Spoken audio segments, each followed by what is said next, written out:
हम लोग इसके पहले जो है heat transfer in various process में जो टॉपिक है इसमें हमने दो प्रोसेस में देख लिया है, पहला एट कांस्टेंट वॉल्यूम और दूसरा एट कांस्टेंट प्रेशर, ठीक है ना। ये दोनों के लिए हम लोग देख चुके हैं। अब हम लोग जो इस पे देखने जा रहे हैं for third process that is for constant temperature process, ठीक है ना। तो कांस्टेंट टेम्परेचर प्रोसेस पे जो हीट ट्रांसफर होता है वो उसके वर्क ट्रांसफर के बराबर होता है। किसके बराबर होता है? वर्क ट्रांसफर के बराबर होता है। मतलब उसमें इंटरनल एनर्जी जो होता है, चेंज इन इंटरनल एनर्जी, वो जीरो होता है, ठीक है ना। तो हम देखते हैं इस पॉइंट में। इसके पहले जो है हम आपको कुछ पॉइंट डिस्कस करना चाह रहे हैं जहां से कि हम इसको रिलेट कर पाएंगे अच्छे से, ठीक है ना।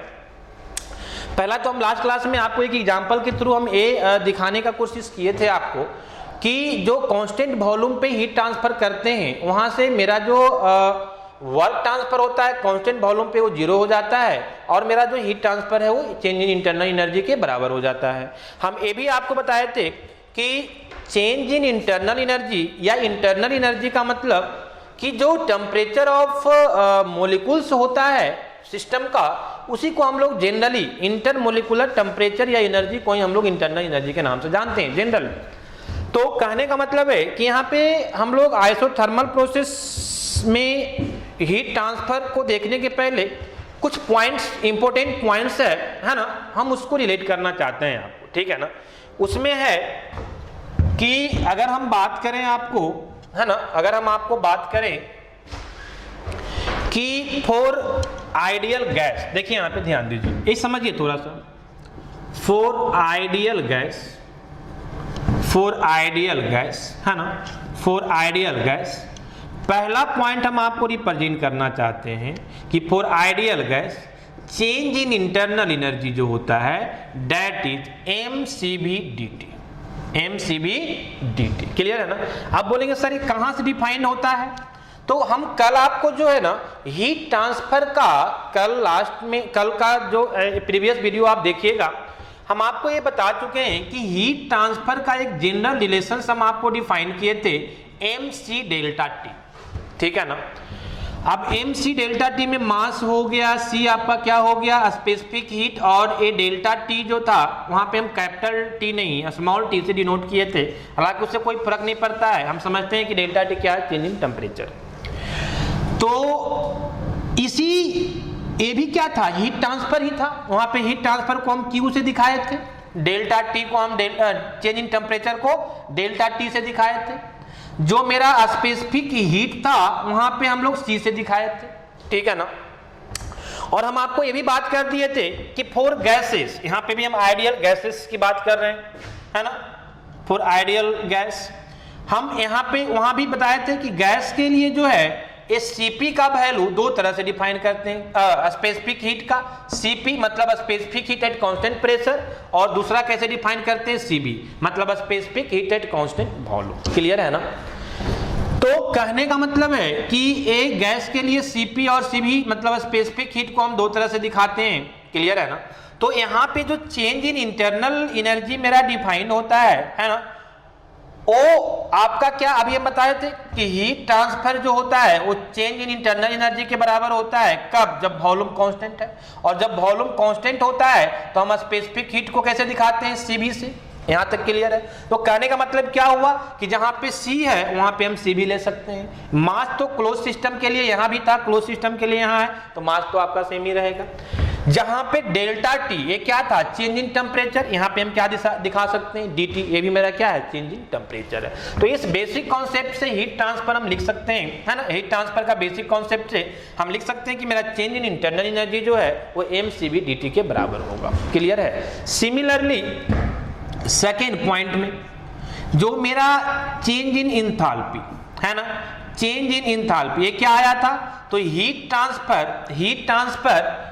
Transfer eight constant pressure. तो कांस्टेंट प्रेशर साथ ही तो वही रहेगा, dt वही रहेगा, m का वैल्यू वही रहेगा, सिर्फ जहां पे c है वहां पे क्या हो जाएगा Cp, क्योंकि change in enthalpy heat transfer में किसके बराबर होता है, एट कांस्टेंट प्रेशर पे होता है। तो इसको हम लोग लिख सकते हैं mCp dt, क्लियर है।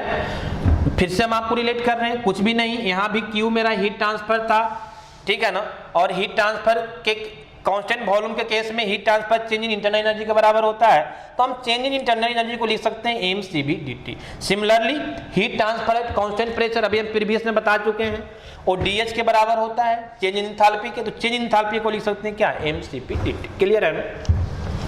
CV इसलिए कि यहाँ एट कांस्टेंट वॉल्यूम पे हो रहा है, और CP इसलिए कि यहाँ कांस्टेंट प्रेशर पे हो रहा है। एक पॉइंट आपको और जानना है यहाँ से, this is very very important है ना, और एक पॉइंट आपका ये है कि आपका जो इंटरनल एनर्जी होता है, that is the internal energy is the function of temperature. Internal energy क्या होता है, फंक्शन ऑफ टेम्परेचर होता है।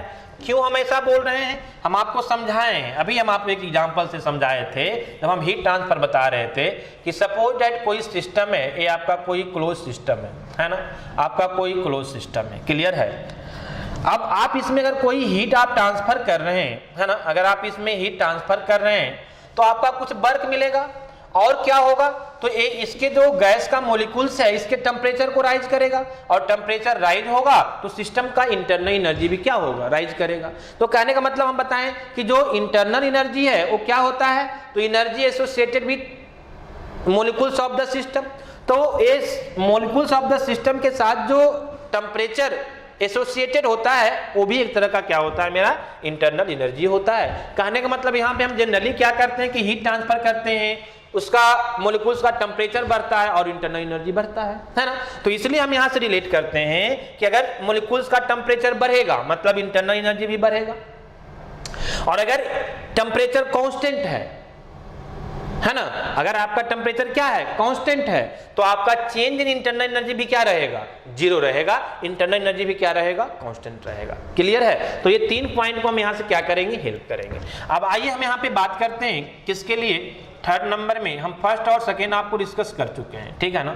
थर्ड में हम आपको कर रहे हैं फोर आइसोथर्मल या कांस्टेंट टेम्परेचर, दोनों सेम ही चीज है।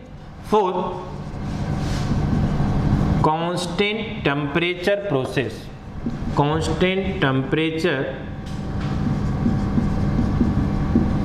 जिसको हम आइसोथर्मल बोलते हैं, आइसोथर्मल प्रोसेस, आइसोथर्मल प्रोसेस, ठीक है ना। तो इसके लिए हम बात कर रहे हैं आइसोथर्मल टेम्परेचर कांस्टेंट, मतलब temperature should be constant. Clear है ना? चलिए आइए देखिए, यहाँ पे ध्यान दीजिए। अब कुछ पॉइंट हम आपको रिलेट करना चाहते हैं प्रीवियस पॉइंट से। क्या? तो फॉर आइडियल गैस, है ना, हम पहले देखिए, यहाँ पे ध्यान दीजिए, हम लोग हीट ट्रांसफर का इक्वेशन जानते हैं कि heat transfer is equal to change in internal energy plus work transfer. Clear है? अब देखिए यहाँ पे चेंज इन इंटरनल एनर्जी का वैल्यू को हम कैसे डिफाइन करते हैं। तो अगर हम बात करें for ideal gas, for ideal gas, तो अभी हम यहाँ पे रिप्रेजेंट कर चुके हैं कि for ideal gas internal energy is the function of temperature, और चूंकि एट कांस्टेंट प्रेशर, है ना, हम ये जानते हैं कि फॉर आइडियल गैस मेरा जो इंटरनल एनर्जी होगा that is the function of temperature. Function of temperature का मतलब सिंपल आप समझिए कि अगर टेम्परेचर बढ़ेगा इंटरनल एनर्जी बढ़ेगा, अगर टेम्परेचर घटेगा इंटरनल एनर्जी भी घटेगा, और अगर टेम्परेचर कांस्टेंट है तो इंटरनल एनर्जी भी क्या रहेगा, कांस्टेंट रहेगा। और जैसे ही इंटरनल एनर्जी या फिर कोई भी पैरामीटर कांस्टेंट हुआ, उसका चेंज इन वैल्यू क्या हो जाएगा, जीरो हो जाएगा। क्लियर है? तो हम पहला ये जानते हैं फॉर आइडियल गैस, और हम ये भी जान रहे हैं कि आइसोथर्मल प्रोसेस के लिए मेरा टेम्परेचर क्या है, कांस्टेंट है। तो मेरा जब टेम्परेचर कांस्टेंट है तो मेरा इंटरनल एनर्जी भी क्या हो जाएगा, कांस्टेंट हो जाएगा। तो हम बोल सकते हैं, है ना, हम बोल सकते हैं कि चूंकि मेरा फॉर आइसोथर्मल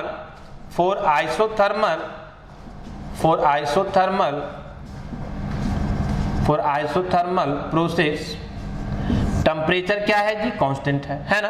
तो जब टेम्परेचर कांस्टेंट है तो, और दूसरा में भी जान रहे हैं कि internal energy the function of temperature, है ना, तो हम ये बोल सकते हैं कि मेरा यहाँ पे इंटरनल एनर्जी भी क्या रहेगा, कांस्टेंट रहेगा, मतलब change in internal energy zero हो जाएगा। और चेंज इन इंटरनल एनर्जी अगर जीरो हो गया, है ना, यहाँ पे आइए हम लोग देखते हैं चेंज इन इंटरनल एनर्जी अगर 0 हो गया तो हम लिख सकते हैं यहाँ से कि यहाँ से इस इक्वेशन से आप रिप्रेजेंट कर सकते हैं कि dq is equal to du plus dw, है ना। तो du क्या हो गया, 0 हो गया, तो ये dq इज इक्वल टू किसके बराबर आ गया, dw के बराबर आ गया। कहने का मतलब है क्या शो कर रहा है कि फॉर कांस्टेंट टेम्परेचर के लिए आपका जो हीट ट्रांसफर होगा, है ना, क्या बोल सकते हो आप, बोल सकते हो फॉर कांस्टेंट टेम्परेचर के लिए हीट ट्रांसफर जो होगा वो वर्क ट्रांसफर के बराबर होगा। कहने का मतलब अगर स्टेटमेंट आप यहां से लिखना चाहते हैं तो आप बोल सकते हैं क्या कि close system undergoing isothermal reversible process, है ना, heat transfer is equal to work transfer. Clear है ना। तो कहने का मतलब स्टेटमेंट आप लिख सकते हैं। स्टेटमेंट आपको इंपॉर्टेंट है क्योंकि कहां यूज करेंगे ये पता होना चाहिए। कहां यूज करेंगे, आइसोथर्मल प्रोसेस के लिए, क्लोज सिस्टम के लिए और किसके लिए, रिवर्सिबल प्रोसेस के लिए, ठीक है ना। तो कहने का मतलब आप यहां से लिख सकते हैं कि close system when a closed system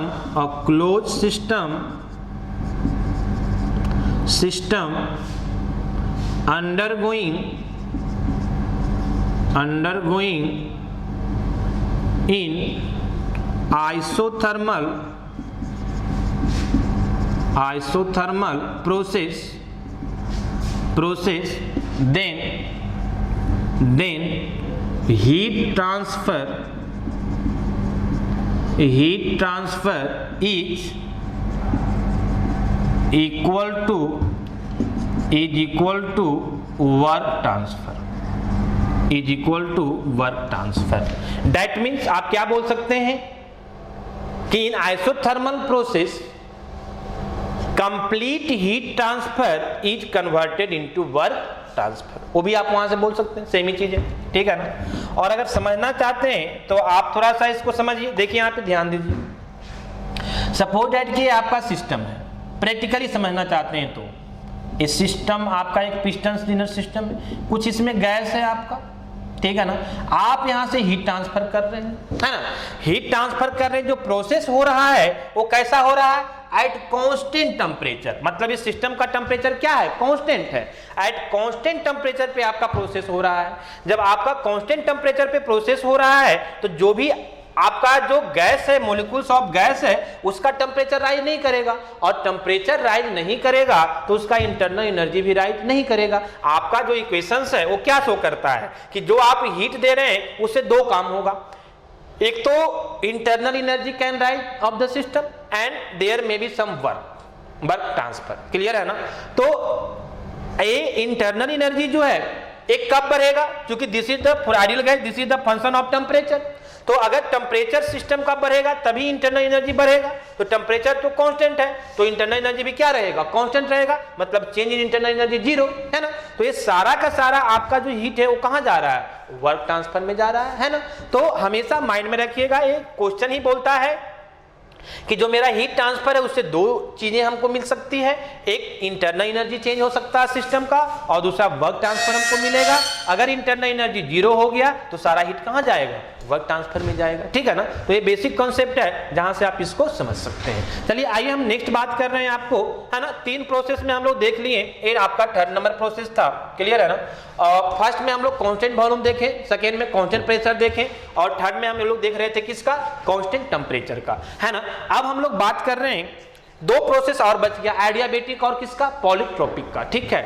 अब देखिए यहाँ पे ध्यान दीजिए कि एडियाबेटिक प्रोसेस ही डिफाइंड होता है, उसका हम डिफिनीशन ही बताए थे कि एडियाबेटिक में 2 पॉइंट आपको याद रखिएगा कि एडियाबेटिक प्रोसेस में heat transfer from the system और heat transfer to the system always क्या होता है, 0 होता है, वहां कोई हीट ट्रांसफर नहीं होता है। तो ये तो वहीं से डिफाइंड हो गया कि एडियाबेटिक में हीट ट्रांसफर क्या होगा, 0 होगा। अगर हम बात करें पॉलीट्रोपिक का, ठीक है ना, तो पॉलीट्रोपिक का एक रिलेशंस डिफाइंड होता है ना, लेकिन उस रिलेशंस को डिफाइन करने के पहले कुछ टर्म उसमें यूज होता है जिसको हमको डिफाइन करना पड़ेगा, और दैट टर्म इज, है ना, 2-3 तरह का टर्म आता है कि Cp - Cv = R। ये बहुत इंपॉर्टेंट है, ये बहुत बार यूनिवर्सिटी में पूछ चुका है, ठीक है ना, कि सो दैट कि Cp minus Cv is equal to R। ये हम यहाँ इसलिए शो कर रहे हैं कि इसको शो करने से जो हमको हीट ट्रांसफर फॉर पॉलीट्रोपिक में जो रिक्वायरमेंट होगा कुछ रिलेशंस का, जैसे वहां पे हमको रिलेशन निकालना होता है कि Cv is equal to R by gamma minus 1, Cp is equal to gamma into R by gamma minus 1। तो ये सारा रिलेशन जो हमको यहाँ पे डिफाइन हो जाएगा, ठीक है ना। हम तो कहाँ पे डिफाइन हो जाएगा, जब हम Cp माइनस Cv को निकालने जाएंगे, क्लियर। तो सबसे पहले जो है हम एक रिलेशन निकालते हैं Cp minus Cv is equal to R। तो आप हेडिंग दीजिए कि सो दैट, हम इसलिए इसको इस तरह से लिखा रहे हैं सो दैट करके कि आपको इस तरह से यूनिवर्सिटी में क्वेश्चंस पूछा हुआ है ना, कि इस तरह से क्वेश्चन पूछा हुआ है ना, सेम हेडिंग में कि सो दैट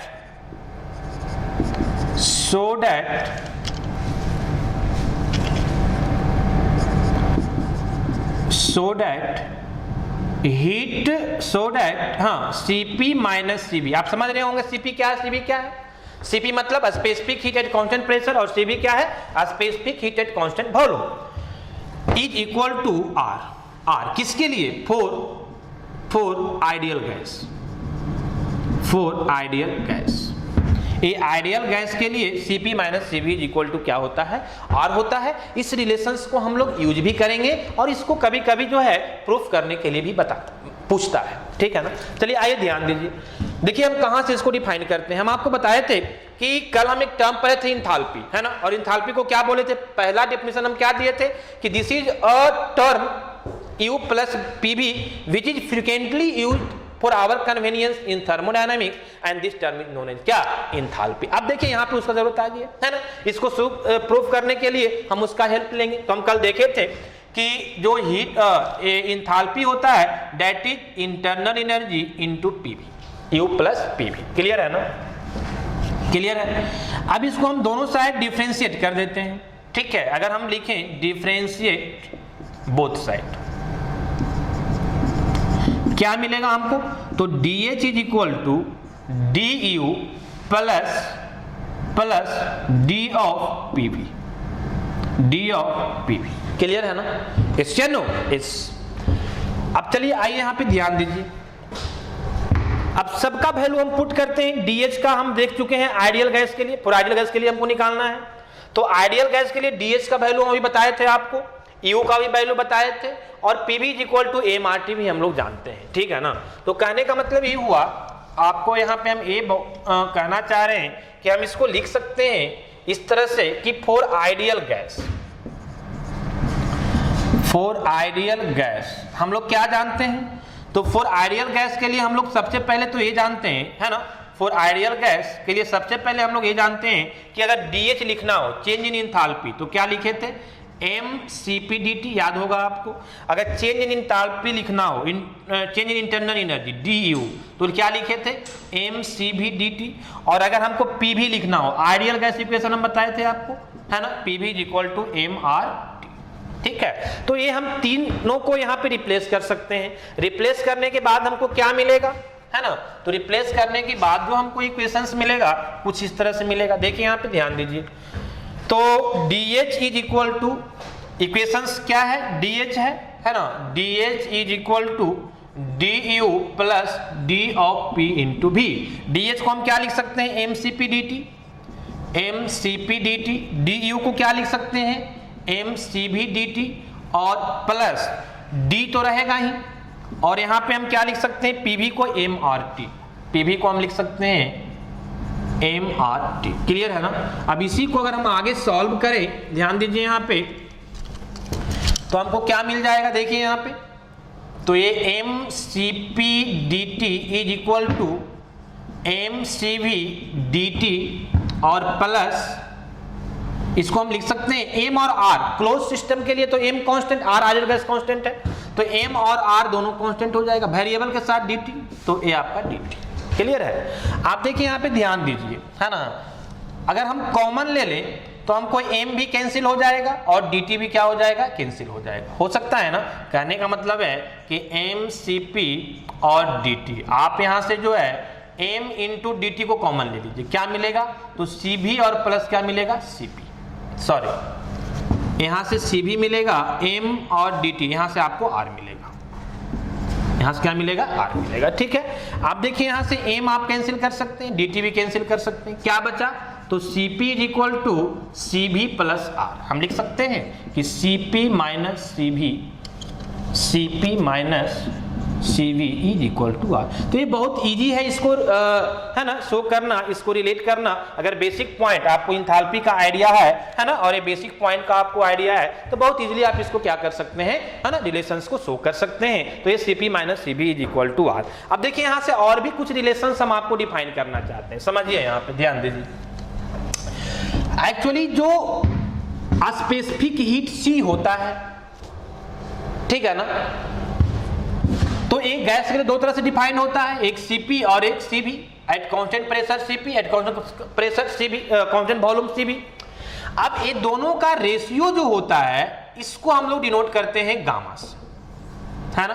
किससे डिनोट करते हैं, गामा से, जिसको हम आइडियाबेटिक प्रोसेस में आइडियाबेटिक इंडेक्स से नाम से हम लोग जानते हैं, ठीक है ना। वहां भी हम आपको डिस्कस किए थे कि एक्चुअली गामा जो होता है that is the ratio of Cp upon Cv, है ना। लेकिन वहां हम आइडियाबेटिक प्रोसेस में पढ़ते हैं, इसलिए उसका एक नेमिंग करते हैं आइडियाबेटिक इंडेक्स, क्लियर है ना। लेकिन एक्चुअल में होता यही है, Cp अपॉन Cv, ठीक है। तो कहने का मतलब एक प्रैक्टिकल एनालिसिस, तो यहां से हम बोल सकते हैं कि गामा इज इक्वल टू होता है, गामा इज इक्वल टू होता है Cp अपॉन Cv, है ना।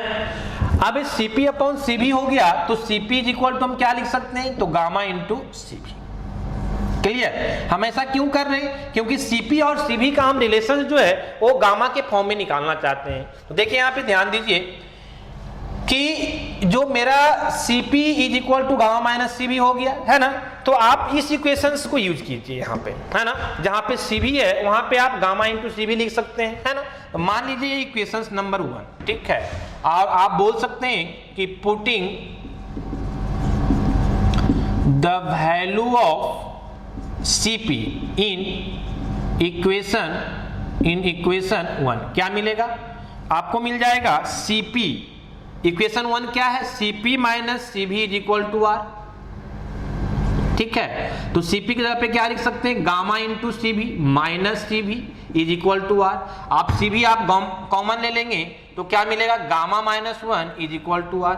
यहां से आप Cv लिखना चाहें तो R upon gamma minus 1, R upon gamma minus 1 लिख सकते हैं, गामा माइनस 1। तो एक रिलेशन आपको Cv का यहां से डिफाइन होता है, जो कि जब हम आइसोथर्मल पॉलीट्रॉपिक प्रोसेस में हीट ट्रांसफर निकालने जाएंगे तो हमको यूज पड़ेगा, इसीलिए हम उसके पहले इसको पढ़ रहे हैं, क्लियर। इसी तरह आप Cp का भी रिलेशन निकाल सकते हैं। Cp इज इक्वल टू आप देख रहे हैं वहां पे कि Cp इज इक्वल टू क्या है, गामा इंटू Cv। तो Cp इज इक्वल टू लिख सकते हैं गामा इंटू Cp का क्या आ गया, R बाई गामा माइनस 1। तो Cp इज इक्वल टू लिख सकते हैं, है ना, gamma into R by gamma minus 1, ठीक है। तो यहां से बहुत तरह का रिलेशन हमको डिफाइंड हुआ। आपको यहां से जो है 3-4 तरह का रिलेशन ध्यान में रखना है। क्या क्या, सबसे पहले आपको ध्यान में रखना है कि Cp minus Cv is equal to R, एक रिलेशन से जिसको हम आपको प्रूफ किए। दूसरा, this is practical analysis, Cp upon Cv जो होता है वो मेरा गामा होता है, ये रिलेशंस भी ध्यान में रखना है। दूसरा आपको यहां से ध्यान में रखना है कि Cv को हम लिख सकते हैं R अपॉन गामा माइनस 1। और चौथा आपको यहां से कि Cp जो होगा वो gamma into R by gamma minus 1 होगा। तो ये छोटी छोटी रिलेशन है, ये आपको छोटी छोटी लेकिन मोटी बातें वाली कहानी है, ठीक है ना, जिसको आपको ध्यान में रखना है कि ये बहुत इंपॉर्टेंट है। कहीं भी रिलेशंस क्या हो जाएगा, आपको यूज हो जाएगा, ठीक है। तो आज का जो क्लास है उसमें हम आपको यहीं तक कवर करते हैं। नेक्स्ट जो आइडियाबेटिक में तो हीट ट्रांसफर 0 ही होगा, लेकिन हम आपको डिस्कस कर देंगे। और दूसरा पॉलीट्रॉपिक में जो हम लोग को एक रिलेशन डिफाइन करना होगा वो हम करेंगे आपको next video. Okay, thank you.